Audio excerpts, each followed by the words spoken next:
You are the ultimate brand. Think about The Rock with his tequila, Conor McGregor with his whiskey, or Kylie Jenner with her makeup. Granted, these are extreme examples, but it's an example of them being the brand, having influence, a reputation. If someone else took their product and rebranded it, I assure you it would not do as well. Now, if we were to look at it, it seems unobtainable, but it doesn't matter.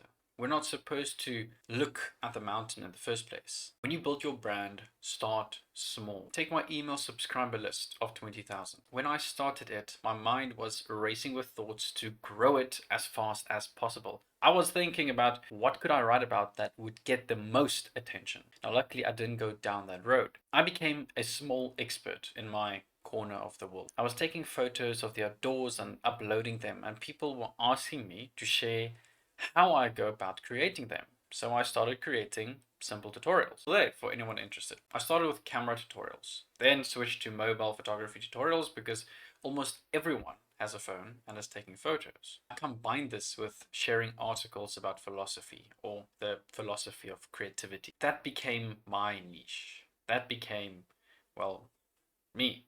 There's this great concept I'll refer to as the Tokyo niche. If you go to Tokyo and you find yourself lost in the city streets, you'll find these quirky, unique shops that specialize in niche things like 90s, 70s vinyl records and 1980s whiskey. Now, imagine a place like this in Liverpool with a population of 500,000 people. It won't work. You might need to open a larger franchise and appeal to the masses just to stay afloat. Tokyo is different. Its population is around 40 million people within a train ride of the city. The potential market is vast. There are many people, or at least more than enough people, who are interested in 90s, 70s vinyl and 90s, 80s whiskey. The internet is like Tokyo. It allows you to go niche at scale. On the internet, information is only a few clicks away. There are billions of people on the internet. You don't need to cater to everyone.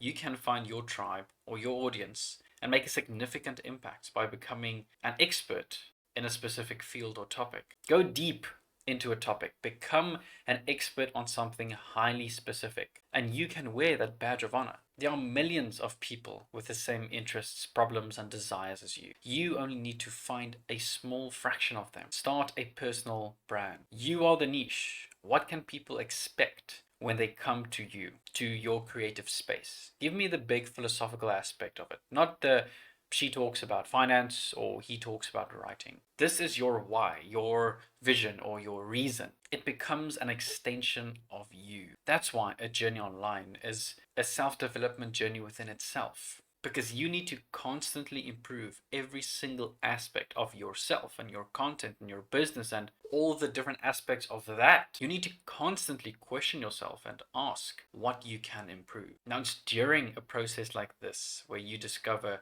a part of yourself that might have been hidden. Because when it doesn't go your way, you question yourself and your abilities. Should you quit or should you keep going? Maybe it goes incredibly well fairly early. Now you might feel a sense of imposter syndrome because you don't feel deserving of the success. Now you need to navigate that thought process and come out a better person on the other side.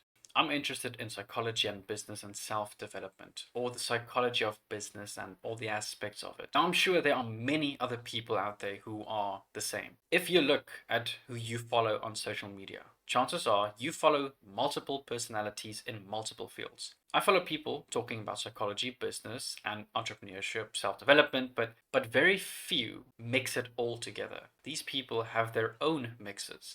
Now, when all these fields mix together, they create a new niche. The point of all of this is to create a transformation, for you to gain valuable information to then go and take action for yourself. These videos aren't supposed to be entertaining, not even motivational, but insightful and useful. It's okay if you've heard some of these concepts before. Maybe I can phrase it in such a way that it finally clicks for you and you are able to make something out of it. Maybe your style of writing is hypothetical without any conclusion. Who told you your writing needs to have a conclusion? People can figure it out for themselves. Not everything needs to be a presentation. It can be whatever it is. It can be a conversation, or you are just sharing knowledge or insights or exploring an idea or concept. That's it. Or your writing can be short and punchy, straight to the point, no fluff. This is an approach I've used with my articles for years. Marketing is the generous act of helping someone solve a problem, their problem.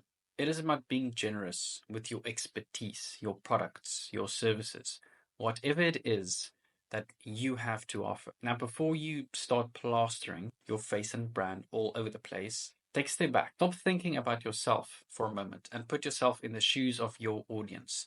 What do they need? What are their pain points? How can you swoop in and be the solution they've been searching for? Imagine you're having conversation with your younger, inexperienced self. What wisdom would you give them? What knowledge would you impart to make their journey a little less bumpy? That's the kind of approach you should have when crafting your marketing strategy. Be the guiding light you wish you had when you were just starting out. Now let's talk about branding. Back in the day, marketing was a simple numbers game. Throw some ads out there, cross your fingers, and hope for the best. These days, it's all about the brand. Building the brand isn't just about slapping your logo on everything and calling it a day. It is about cultivating trust and loyalty and establishing authority within your niche. Think about it. When you see that iconic swoosh or those golden arches, you know exactly what you are getting. That is the power of branding. People are willing to pay a premium for a brand they trust because they know they will always get their money's worth. If a company starts slapping outrageous price tags on their products without delivering the goods, they become known as that overpriced brand. You better believe people will start looking elsewhere. And that's it for this video. If you found value in this video, subscribe to continue receiving them. And as always, keep moving forward.